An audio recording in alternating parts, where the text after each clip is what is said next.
Welcome to Westchester's World. I'm Village President Sam Pulia, Village of Westchester. I'd like to welcome my guest, Fidel Marquez Jr. He is the Senior Vice President of Governmental and External Affairs, Chief Governmental and Community Relations Officers from Commonwealth Edison. I'd like to welcome Fidel. Thank you for being here today. Mayor, thank you very much. My pleasure. You're quite welcome.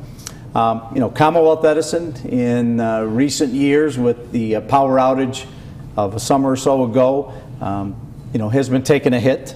We had 900,000 people out, and there was some rate adjustments, and certainly the smart meters being in the game, and then you as a legislative liaison and dabbling in Springfield know all about that issue that came forward. So I'd like to ask you, Fidel, what are Commonwealth Edison's plans to try to bring us, the residents of Illinois and certainly Northern Illinois, better service, quality control, and limit the number of outages to zero this year?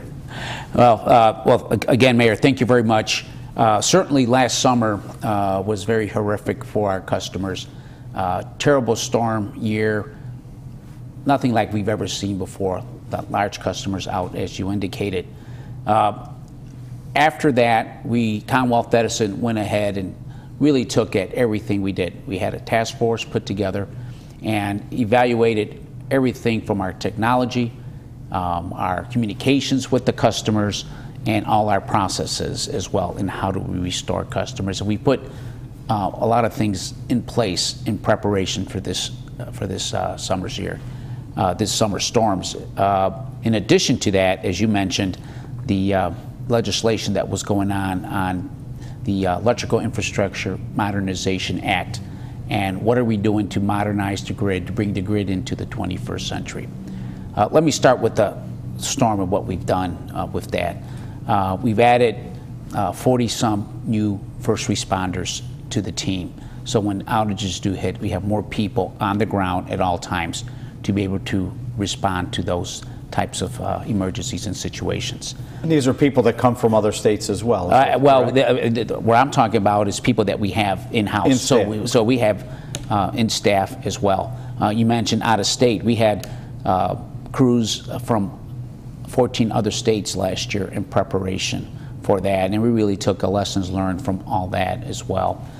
So we got new responders, as you know, and we really appreciate your leadership and support in helping us establish these joint operating centers, because we certainly learned that by collaborating better with the municipalities, leaders such as yourself, we can affect the restoration to critical facilities a lot more quicker, to allow villages such as Westchester to bring services to their residents as well, and us helping and coordinating that effort going forward. So certainly your leadership is very appreciated there as well. From a technology standpoint, one of the things we heard last year were that our customers were having trouble accessing Commonwealth Edison, calling in. Sure, when you have 900,000 people out at one time, those phone circuits get jammed. We've added 1,000 new lines into our call center, so we've doubled the capacity going in. But in addition to that, we've added technology in place that you don't even have to call the call center. Customers can sign up by going to ComEd.com. To sign up, if you just have a regular phone with text service, you can text. So you can now, all you have to do is text the word out, O-U-T, to the number 26633, and that automatically, once you're registered, gets your outage information into ComEd, and you'll get updates as that progress goes through. So you don't have to worry about calling in and getting updates. Those go in automatically. So it'll be automatically. So, because most people, once their power is out, their house phones are out. That's right. I know that there's been a little paradigm shift in people not having house phones anymore, that they're pretty much relying on their cell phones. Right. So you just you text it in that way. Now, if you have a smartphone, we have launched an app for both the Apple and the Android phones. It's a ComEd app. It is for free. You can sign up for that app. Allows you to do the same thing. It also allows you convenience of paying bills and gets you the outage information. And that's all through ComEd.com. ComEd.com as well. Great. On the web, now people say, well, when you're out How do you access the web? Well, people will find a way. A lot of the homes have laptops which run on battery power, or they'll go to libraries or other locations where they can get Wi-Fi. But we have a modern, up-to-date map on our outage website that allows you to drill into the street level. It gets you information about your outage, the status of the crews, and it gives you an initial probable cause, because customers want to know what happened and why, how long I'm going to be out. That information is now available through ComEd.com in greater detail than we've ever had before. We've invested in a new mobile command center that when we take to a location that, say, has just extensive heavy damage in a very concentrated area, we can put our command and control leadership down in place where this is happening to affect the restoration in a much more cleaner and effective way. And the whole idea is to get service back up to our customers, your residents, as soon as possible. You know, you mentioned a little bit about the Joint Operations Center, the JOC, and I know that myself and a bunch of other mayors from the West Central have been a partner dealing with ComEd. And I think what had happened back in when the outage happened, that 900,000 were out, we were on conference calls. You had to wait your turn to figure out where you were going, and everybody had the same complaints. Well, this was out, that was out, this was out. And I think through the West Central that ComEd put together a program that we have, I don't say skin in the game, but at least we're sitting down with ComEd representatives in the time of an outage and could be fielding other calls from other municipal leaders about their critical infrastructure that may be out, that are not run on generator power and that. Why don't you go over the, in the west suburban area of the Maywood district where we're from, there's, I believe, 28 municipalities that potentially can be affected in that Maywood outage area. And as I understand it, there's about 200,000, just over, customers. And after 20% are out of power for 3 hours, this Joint Operations Center is mobilized. Although when the outage starts, you're starting your mobilization. So it's all, oh, let's wait for the 20,000th customer to make a phone call to say I'm out.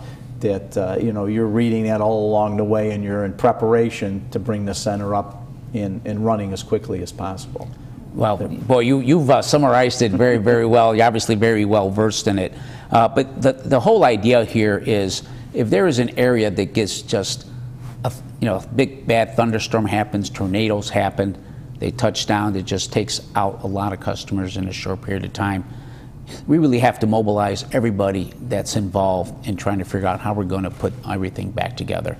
And having municipal leadership at the seat at the table with us goes to a great lengths in helping restore the critical facilities, as you indicated, much quicker, because you obviously are looking to provide services to your resident as well. I mean, if your facilities are down, that makes it difficult for you.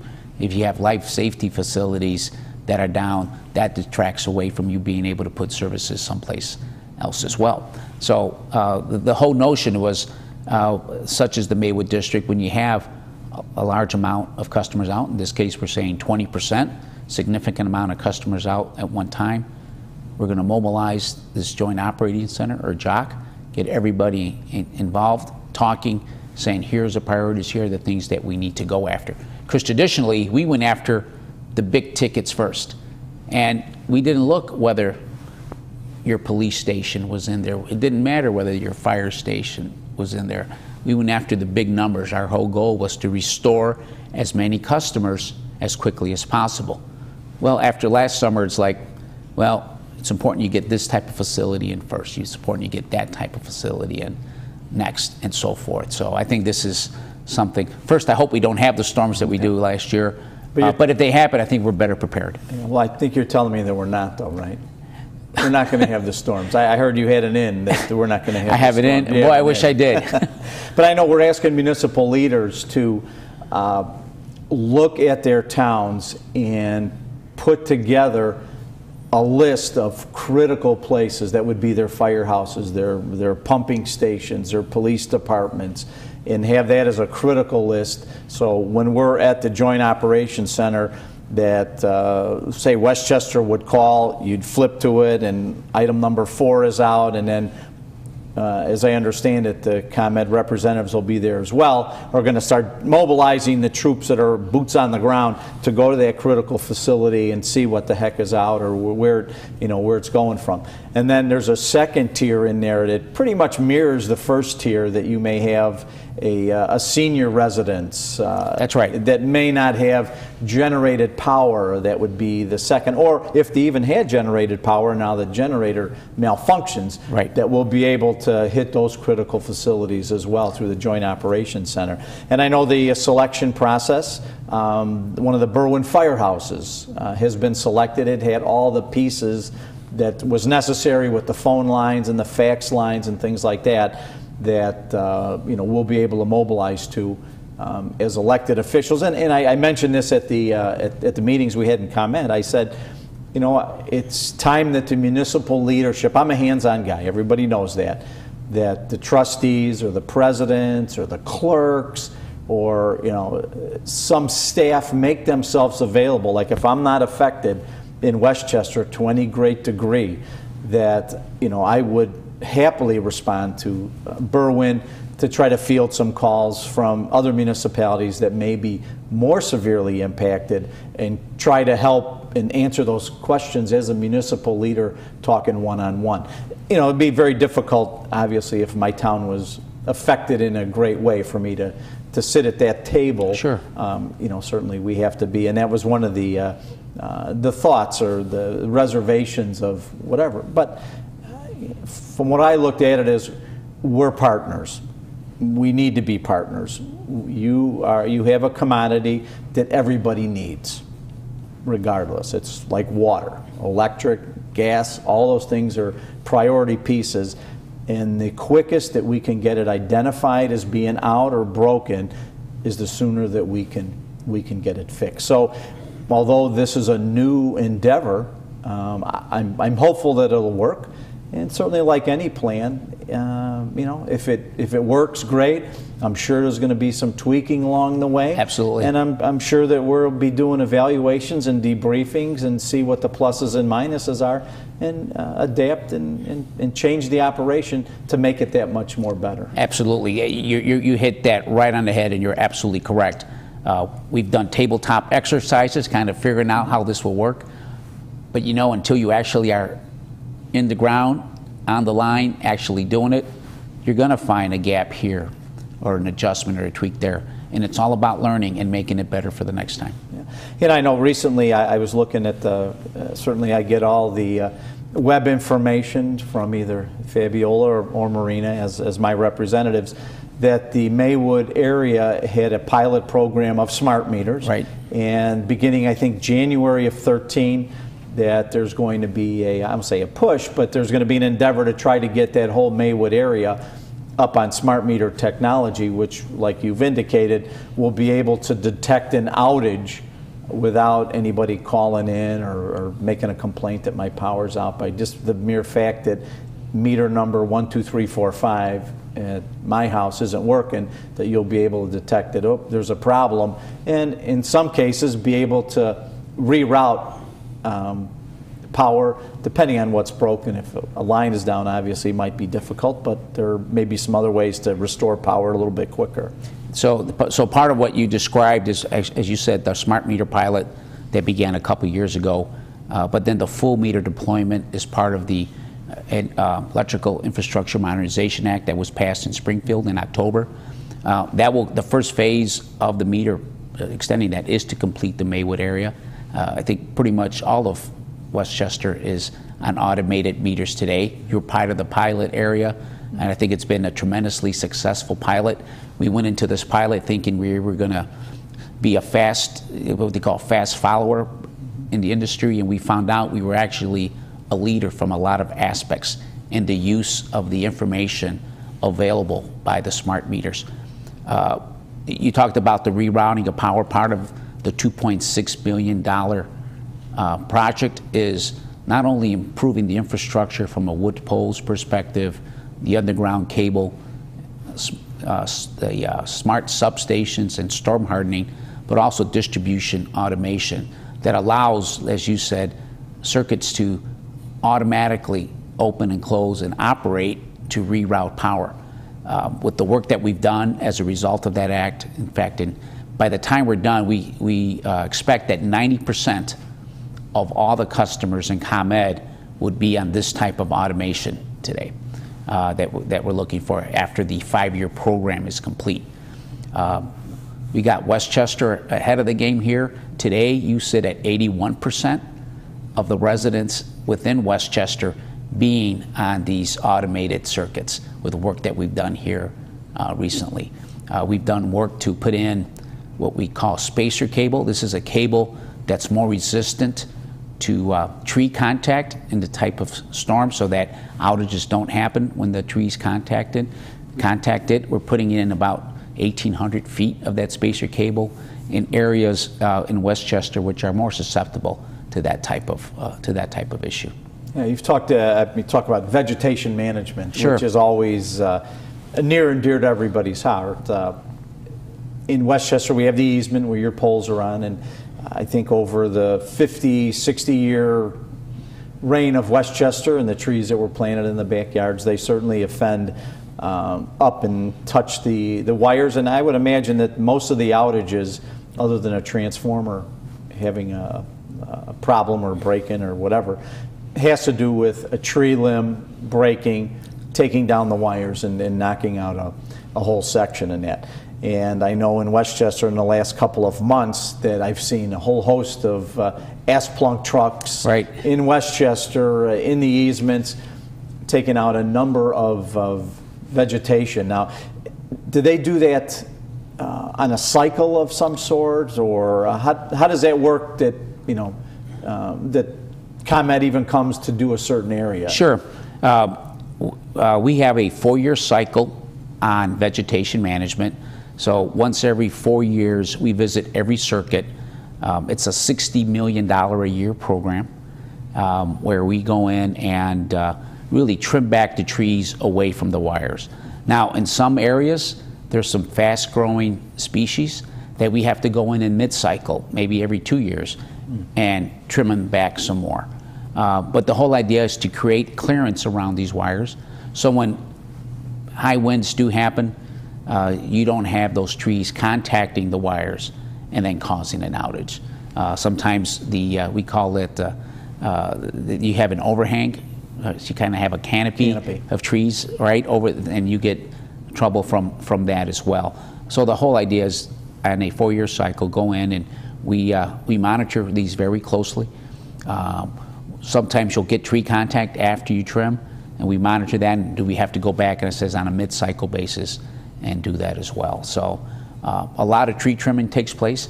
We recycle all the tree trimming waste, if you will. A lot of it goes to Brookfield Zoo for the animals, believe it or not. Really? Yeah, so it's great that we're able even to help out from that aspect.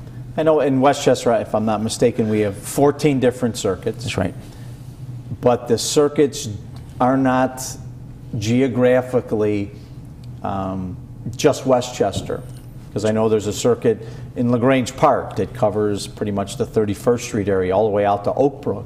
And there's another circuit that I think starts in Berkeley and works its way. So circuits don't follow any city boundary. They certainly cross over in a number of places. And I would imagine the circuits that start by us end up someplace as well. That's right. And there's very good reasons for that. By having that diversity of sources and circuits, you're not necessarily tied to any one station for all your power.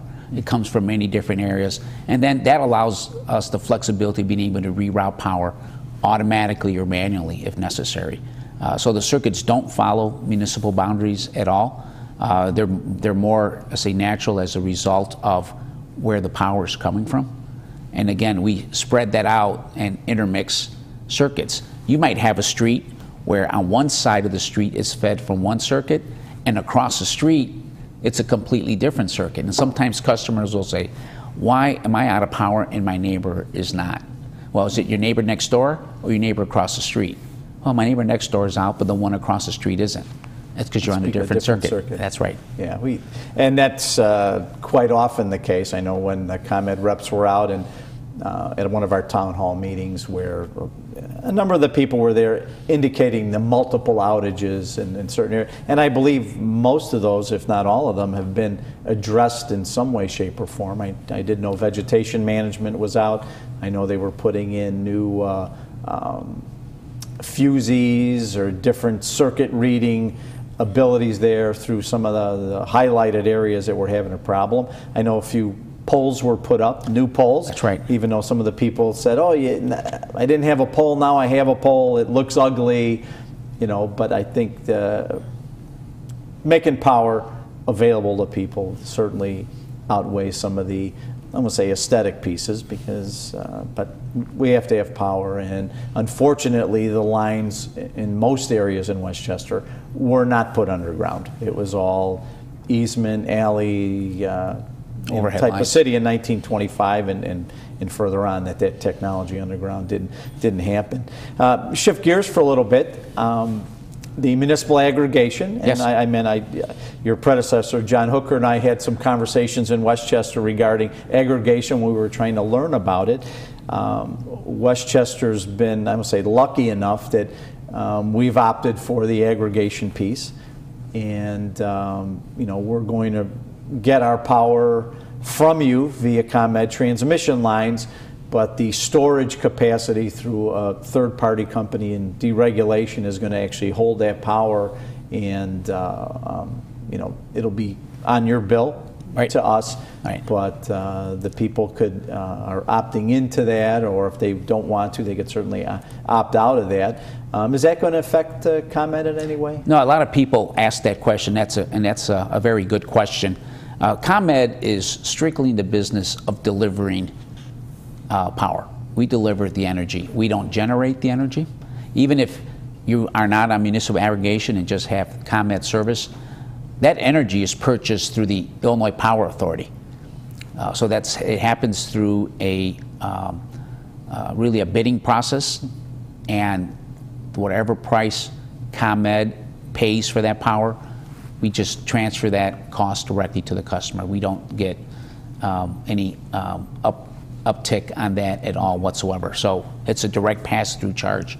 Municipal aggregation, as you indicated, in Westchester has passed a referendum, and you're working towards that. You're choosing to buy your power from someone other than through ComEd. Someone else is going to be able to supply your power. It's still going to come on the ComEd lines, as you indicated. When your power is out or you have questions with your bill, you still call ComEd, you still contact ComEd.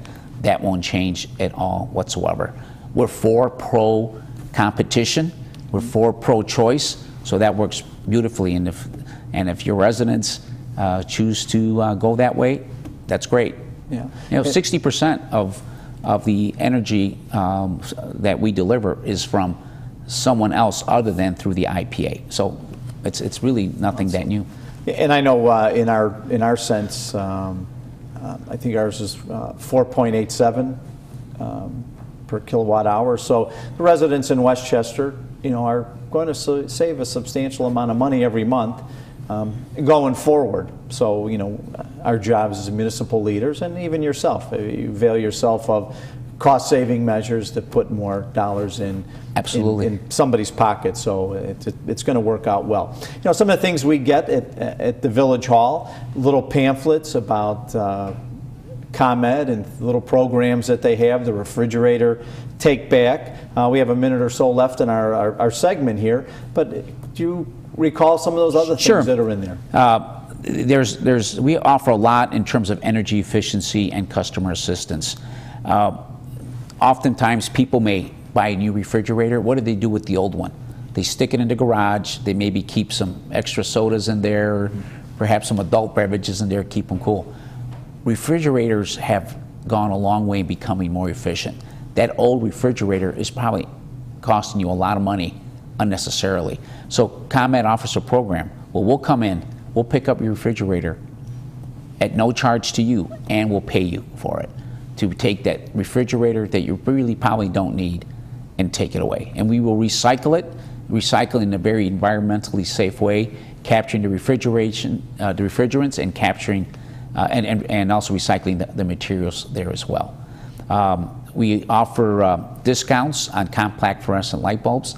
They can make a huge impact on your bill because they use a lot less energy, 75% less energy than an incandescent bulb. So a lot of... One other program, and I will probably finish up with this. I know ComEd has something with the servicemen, an initiative to try to help them. Yeah, so certainly in this time for our servicemen and women who are on active duty, we have an assistance program to allow them to pay their bills. And this year we're actually having this not just for active servicemen and women, but for disabled veterans as well.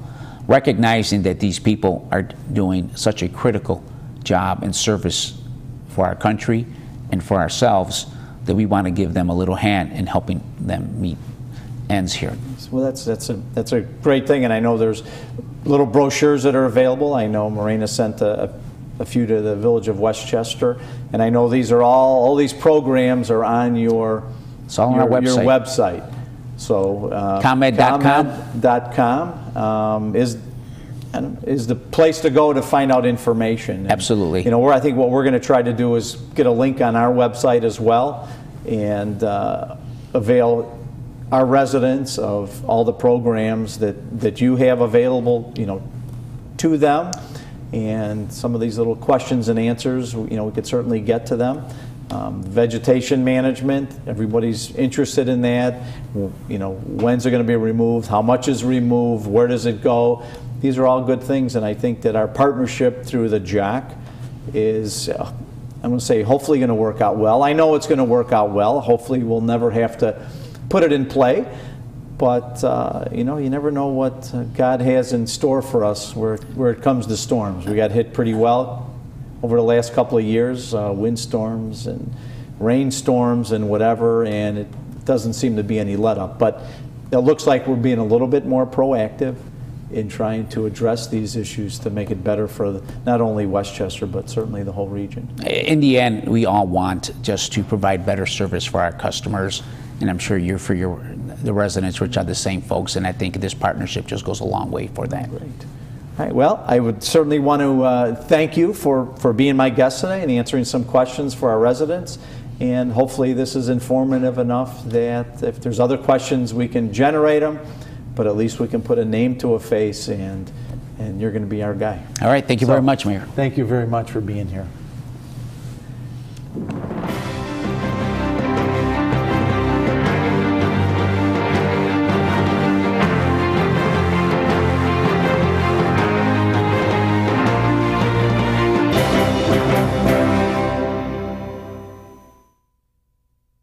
What if you could unleash your child's creativity while preparing them for a successful future? What if you could ignite your child's love of learning with one after-school program? What if that one program was easy and fun and taught critical thinking, teamwork, and communication? Destination Imagination is the one. Destination Imagination has been teaching kids teamwork, creativity, and problem solving for more than 25 years. Our students report increased ability to excel at school. Teachers report better attention and participation in our students. A major university study has documented how our students are ahead of others in creativity and innovation, skills that employers want and our future needs. To learn more about Destination Imagination, go to www.startateam.org and make Destination Imagination the one for you. Baby Eddie, meet Baby Maya. Oh, it's for us. Your baby's getting text messages? Yeah, I signed us up for Text for Baby. We get free text messages every week. Look. A car seat for the hospital. That's a great reminder. How do we sign up? Text BABY to 511411 and you'll get free health and safety tips every week. Okay, we're signed up. Look! That's one smart baby. Just like her mom.